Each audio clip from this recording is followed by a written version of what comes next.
अस्सलाम वालेकुम, कैसे हैं आप सब। इस चैनल को सब्सक्राइब करें, लाइक करें और शेयर करें।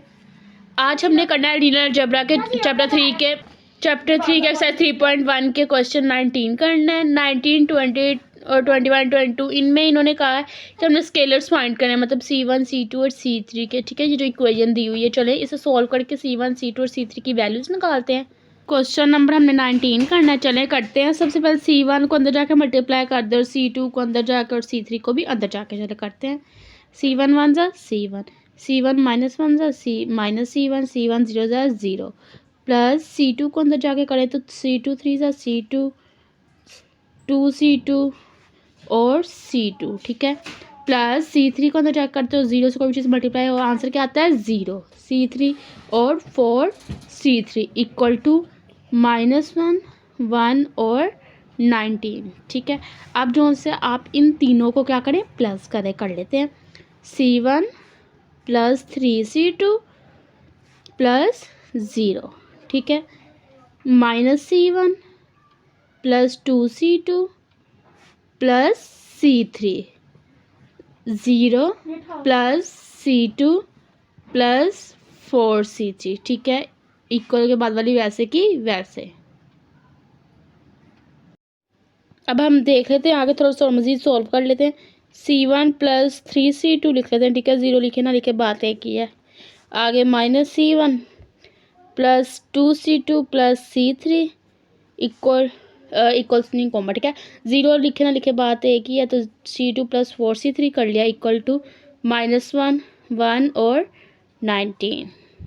अब हमने इसको कंपेयर करना है, इक्वेट करना होता है पहली को पहली से, दूसरी को दूसरी से और तीसरी को तीसरी से। चले करते हैं। ठीक है, पहली को पहली से करते हैं। C1 plus 3C2 equal to -1, दूसरी को दूसरी से मतलब -C1 plus 2C2 plus C3 equal to 1, तीसरी के C2 plus 4C3 equal to 19।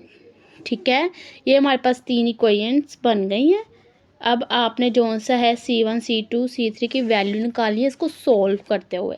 कैसे सॉल्व करना है, हम जो सा है जो इक्वेशन 1 है, अब आप देखें दो सेम मतलब C की या C1 या C2 या C3 किस में दो जगह सेम आ रहा है। C1 इसमें है और इसमें है, इसमें नहीं है। C2 इसमें भी है, इसमें भी है और इसमें भी है। ठीक है, बड़ी वाली को तो आप अभी छेड़ेंगे नहीं, छोटी को देखते हैं। इसमें पहले देखते हैं ऐसी इक्वेशन 1 क्या है हमारे पास, C1 plus 3C2 equal to -1। ठीक है, आप जो सा है C1 इधर ही रहने दें, बाकी सारी उस साइड पे ले जाएं। C1 equal to -1 minus 3C2। ठीक है, अब आप लास्ट इक्वेशन लें, कौन सी है ऐसी इक्वेशन 3। ठीक है, लेते हैं। C2 plus 4C3 equal to 19। C2 इधर C3 इधर रहने थे और C2 साइड पे जाते हैं। ये देखें 4C3 इधर ही है, 19 माइनस C2, 4 मल्टीप्लाई और इधर आके आ जाएगा divide. C3 equal to 19 minus C2 divide by 4। ठीक है, ये हमारे पास क्या बनी है, ये हमारे पास दो इक्वेशन बनी है। ये देखें, एक ये वाली और एक ये वाली। ठीक है, अब आप देखिए मैं आपको बताती हूँ हमें कैसे पता चलेगा कि एक C3 बाहर रहने थे C2 को अंदर कैसे। ये देखिए इधर C2 मैं अंदर लेके गई हूँ ना, तो मैं इधर भी C2 अंदर ले गई हूँ। अगर इधर C3 अंदर ले जाती ना तो फिर थोड़ा सा हमें आगे मुश्किल हो जाना। तो आपने भी अगर दो इक्वेशन को ऐसे करना हो ना, आप हमेशा इक्वल के बाद ये जो वैल्यूज़ होती है ना, ठीक है, उसको आप सेम रखा करें। ओके, ये सेम रख दी मैंने C2। अब देखें, अब इधर भी C2 है, इधर भी C2 है और एक C2 वैसे ही है। हम ना इक्वेशन 2 में ना C1 और C3 की वैल्यू पुट करते हैं, फिर C2 का आंसर निकल आएगा। ठीक है, चलें करते हैं। ये देखिए हमने C1 और C3 की जो वैल्यू है ये दूसरी इक्वेशन में पुट करनी है। दूसरी इक्वेशन ये थी ना, अब जहाँ C1 और C3 है वहाँ ये वैल्यू पुट करते हैं। C1 की जगह कौन सी वैल्यू पुट करनी है, ये वाली -1 माइनस 3C2 प्लस 2C2 की जगह पे कोई वैल्यू पुट नहीं करनी है, वैसे की वैसी, प्लस C3 की जगह ये वैल्यू पुट कर दे, क्या है 19 माइनस C2 ओवर 4। ठीक है, इक्वल टू 1। ये हो गया, सोल्व करें, माइनस माइनस क्या हो जाएगा +1, minus minus plus 3C2 plus 2C2 plus इसको करें 19 माइनस C2/4 इक्वल टू 1। ठीक है, आप एलसीएम ले ले 4 का मैंने एलसीएम ले लिया। ठीक है, तो इधर क्या है, कुछ नहीं है, तो 4 1 ज़ा 4 प्लस 4 3 ज़ा 12C2 प्लस 4 2 ज़ा 8C2 प्लस इसके साथ कुछ मल्टीप्लाई नहीं होगा क्योंकि इसके डिपार्ट में 4 और कैंसिल हो जाएगा। क्या आएगा 19 माइनस C2 इक्वल टू 1। अब ये 4 डिवाइड हो रहा है, उसके साथ जाके क्या हो जाएगा मल्टीप्लाई। ठीक है, 4 प्लस इनको सोल्व करें 12C2 प्लस 8, ये को C2 है ना, सोल्व हो जाएंगे। 12 प्लस 8 क्या होता है हमारे पास 20C2 और 20 पहले ऐसे लिख लें। ठीक है, 20C2 साथ ये माइनस C2 लिख लें प्लस 19/4 इक्वल टू 1। ठीक है, 4 प्लस 19 क्या होगा 23। ठीक है, 20C2 minus C2 plus 19C2। ठीक है, इक्वल टू 4 डिवाइड और इधर क्या आ जाएगा मल्टीप्लाई, तो 4 1 ज़ा 4 हो गया। ठीक है, अब ये 23 उधर जाके आ जाएगा माइनस 23, ऐसे 4 माइनस 23 और C2 इक्वल टू 19 भी साथ है।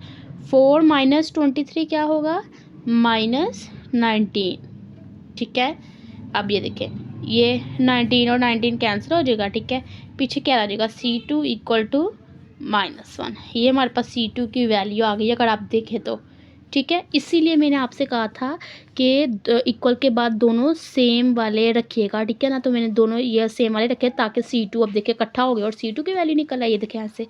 ठीक है, अब जो सा हमने C2 की वैल्यू निकली है, C2 की वैल्यू इसमें भी पुट करते हैं और इसमें भी, और C1 और C3 की निकल आएगी। चलें, put C2 equal to -1 in C1 equal to -1 minus C2, मतलब इसमें आपने C2 की वैल्यू पुट करनी है। करते हैं C1 equal to -1 minus 3, C2 की जगह आना है -1, तो क्या आ जाएगा -1 माइनस माइनस प्लस 3, तो 3 - 1 क्या होगा 2। ये क्या है हमारे पास C1 की वैल्यू है। ठीक है, ये C1 की आ गई है। C2 की अब C3 की किस में निकालनी है, इसी वाली इक्वेशन में करते हैं। ये देखें C3 की, इसमें हमने जो सा C2 की वैल्यू पुट करके C3 की निकाल ली और ये C1 C2 C3 की ये वैल्यू आई। ठीक है, क्वेश्चन 20 21 22 23 एज इट इज़ ऐसी है, ऐसे ही है। चले देखते हैं। ये देखिए क्वेश्चन अब 20 पे आते हैं। क्वेश्चन 20 में ये इक्वेशन दी, C1 को अंदर जाके मल्टीप्लाई किया, C2 को अंदर जाके मल्टीप्लाई किया और इधर C3 को अंदर जाके मल्टीप्लाई किया। ठीक है, बाद में इनको प्लस किया तो -C1 plus C2 plus C3 हो गया, लिख लिया। फिर 0 प्लस 2C2 माइनस 2C3। ठीक है, 0 लिखने की ज़रूरत नहीं है, आगे लिखते हैं 2C1 minus 2C2 plus C3। ठीक है, इक्वल ऐसे कंपेयर करना है, पहली को पहली के इक्वल, दूसरी को दूसरी के इक्वल और तीसरी को तीसरी के इक्वल। ठीक है, अब ये देखिए ये इक्वेशन 3 बन गई। अब मैंने वही कहा था इक्वल के बाद सेम वाले को रखना है। अब देखें किसको रखेंगे। अब देखें ये मैंने जो इक्वेशन 2 है ये थोड़ी छोटी है, इसमें 2 वैल्यूज है, इनमें बाकी दोनों में 3 है, तो मैंने इस इक्वेशन 2 को ले लिया। ठीक है, इसमें से चाहे आप C2 की वैल्यू निकालें चाहे C3 की, आपकी मर्ज़ी है। मैंने जो सा C2 की निकाली, C2 इधर दी और -2C2 जगह क्या हो गया +2C2, 2 मल्टीप्लाई और इधर से मैंने 2 कॉमन ले लिया तो क्या आया 2 6 12 प्लस C3, 2 कैंसिल, पीछे क्या रह गया C2 equal to 6 plus C3। ठीक है, अब ये जो मेरे पास वैल्यू आई ना C2 की, इसे मैं पुट करूँगी इस इक्वेशन में। ठीक है, करते हैं। ये देखें ये इक्वेशन आई थी, मैंने फिर ये वाली वैल्यू इक्वेशन 3 में पुट कर दी, C2 की जगह पे ये लिख दी वैल्यू। ठीक है, 2 को इससे मल्टीप्लाई किया, 2 6 12 minus plus -2C3 plus C3 equal to 4। ठीक है, 2C1 -12 -2C3 प्लस C3 क्या होता है -C3 इक्वल टू 4। ठीक है, -12 उधर प्लस 4 इधर क्या हो गया -4 और -C3 इतना मैंने उधर जाके +C3 कर लिया। ठीक है, अब वैसे ही जो सा है 2C1 equal to C3 plus 16, ये देखें मैंने ये 2 इसलिए बनाई, अगर आप C3 की वैल्यू निकालना चाहते हैं ना तो आपको इधर तक की सोल्व करना है, लेकिन अगर आप C1 की वैल्यू भी निकालना चाह रहे हैं ना तो आप इसको फिर आगे तक सोल्व करें। तो C1 के लिए आप इसको इस इक्वेशन को ऐसे ही रहने देंगे, -16 तो क्या हो जाएगा +16 और फिर 2 से डिवाइड कर दिया, ठीक है। फिर जो इक्वेशन नंबर 4 और 5, मतलब ये वाली 4 वाली और ये 5, ये C1 और C2 के हमने ये जो वैल्यू निकाली है, ठीक है। अब आप देख सकते हैं इनमें से आप किसी में से भी C1 C2 की वैल्यू निकाल सकते हैं, ज़रूरी नहीं है इन्हीं इक्वेशन से निकाले, ठीक है। C1 और C2 की वैल्यू निकाली है ना, अब मैं इसको इक्वेशन नंबर 1 में पुट करती हूँ। इसको यूज़ नहीं ना किया, इसको आप यूज़ करते हैं और फिर C3 के निकालते हैं। ये देखें आप देख सकते हैं कि इक्वल के बाद इधर भी C3 है और इधर भी C3 है, दोनों तरफ C3 है ना, मतलब C3 की वैल्यू निकल आएगी।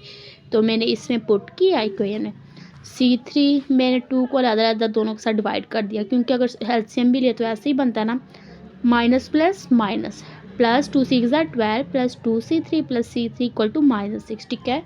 2 1 2, 2 8 16, ये 8 हो गया ना, 8 आ गया, प्लस 12 प्लस ये -6 तरह क्या हो गया +6, 2C3 प्लस C3 का था +3C3 इक्वल टू 0।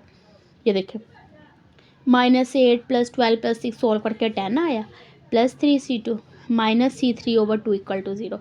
इसका मैंने एलसीएम ले लिया तो 2 आ गया, 2 10 20, 2 3 6 और इसके कोई मल्टीप्लाई नहीं होगा क्योंकि इसके जो 2 था, -6 इक्वल टू 0, 2 डिवाइड और इधर क्या आ जाएगा मल्टीप्लाई, तो 0 के साथ कोई भी मल्टीप्लाई हो आंसर 0 आता है।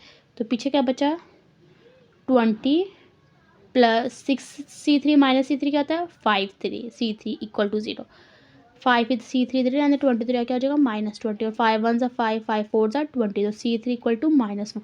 ये अगर C3 की वैल्यू आ गई।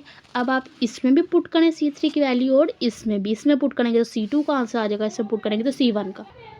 ये देखें मैंने पुट कर दिए तो C2 का 2 आंसर है और इसमें पुट किया तो C1 का 6 आ गया, ठीक है। ये तीनों आंसर आ गए और ये इस तरह होना था। अगर आपको समझ आया तो आप पूछ सकते हैं कमेंट सेक्शन में।